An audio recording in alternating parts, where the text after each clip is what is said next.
Well, the Jakes Garwel Fellowship is calling for the inclusion of young teachers in finding solutions to the country's education crisis. The organisation raising concerns that if this is left unattended, the sector could end up in a similar position to Eskom, and no one wants that. So urgent solutions are needed. Well, there's a number of issues that have been raised as far as the imbalance in the teacher-pupil ratio in the education sector, and of course the shortage of good quality teachers. Let's speak to Jeremy Gibbon from the Jakes Gerwel Fellowship. Hello Jeremy, good to have you on eNCA. I appreciate your time, and we all knew that eventually this was going to catch up with us, the teacher-pupil ratio and a lack of quality. When we say we're looking for solutions, what we need is more people. Where do we begin? Well, Gareth, this is indeed a fascinating issue. Researchers at Stellenbosch University have identified an anomaly in the age demographic of our public school teachers and realized that nearly half of all of our public school teachers are currently in their 50s, which means that they're going to retire in the next 10 years. I don't think it requires too much thought to realize that that's a crisis. You know, losing half of our teachers in the next 10 years is incredible. And so our initial teacher education sector is going to have to adapt and adjust so that we are not left with booming teacher-pupil ratios and a lack of quality teachers. Are we getting enough young teachers through the system, though? Do young people these days, and I mean this respectfully, want to go into teaching? Let's be honest, all the videos we've seen, it looks like it's quite dangerous to be a teacher at times, and I don't think the pay is all that good. So not a very lucrative career to be in. So, Gareth, trying to predict the supply and demand of teachers is a complex matter. We don't for 1 minute pretend that it's simple. We do know that there's going to be a rapid increase in retirement, and that means we're going to have to grow the number of young teachers. We need to make sure that we graduate teachers in the correct level where they're required in the correct subjects. But to your point around whether teaching is seen as an attractive career occupation to go into for young students, there is research that tells us that almost half of the teachers in South Africa currently, teaching is not their first choice career. So up until now, it hasn't been. But at the Jakes Gerwel Fellowship, we believe that can and must change. And we have the privilege of working with an incredible pipeline of young teachers who are passionate, who are committed, and who are highly, highly qualified to do the job. And so it's not that it can't be done. There are many organizations, and the DBE is working on this as well. It is something that we have to turn around to meet this demand that's going to arise over the next 10 years. Yeah, let's talk about those 10 years. It's amazing, Jeremy. You and I might sit here in 10 years' time again and have this discussion and go, but why didn't we get this done? So perhaps you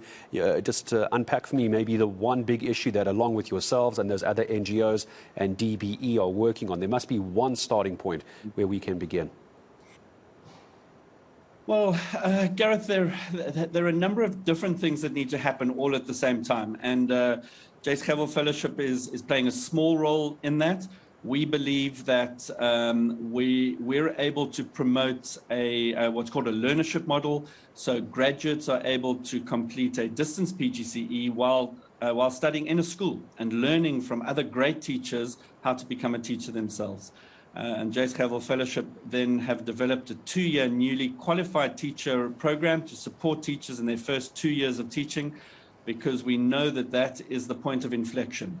If young teachers can be well supported, then often they form good foundations and then will continue on and have a long career in teaching. So that's where we're working at. Others are working in similar places, but of course there's need right across the system.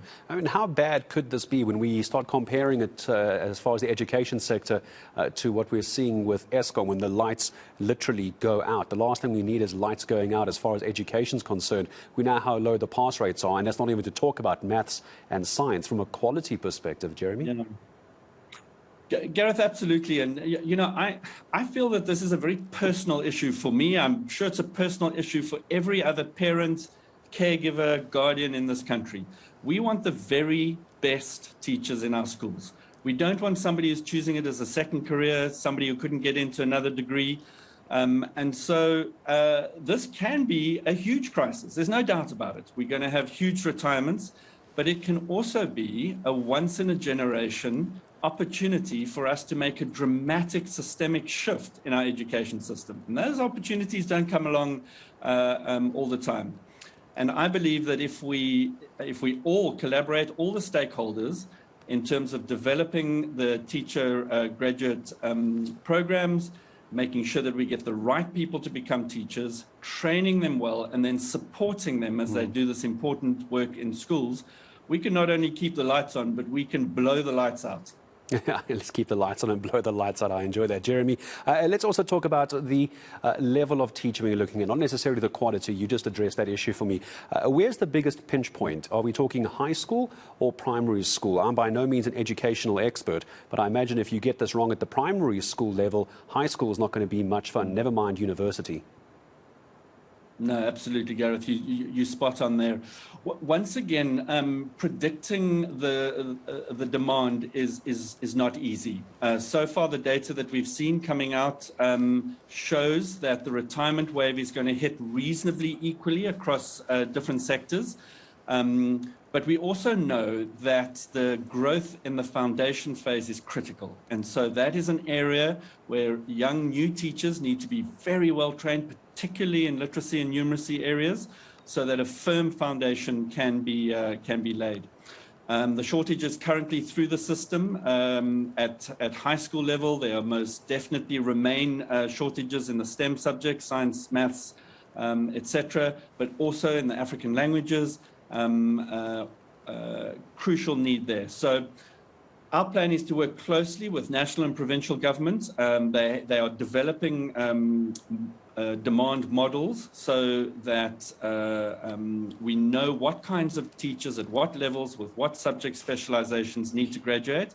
And once we get into that rhythm, I think we've really got a chance of making a massive impact in the system. Yeah, that massive impact has to start soon. A decade in the life of a pupil is not all that long. You haven't even started to choose your life careers yet. Jeremy Gibbon, I appreciate your time for us here on eNCA tonight from the Jakes Gerwel Fellowship. A crisis in 10 years if we don't get on top of this.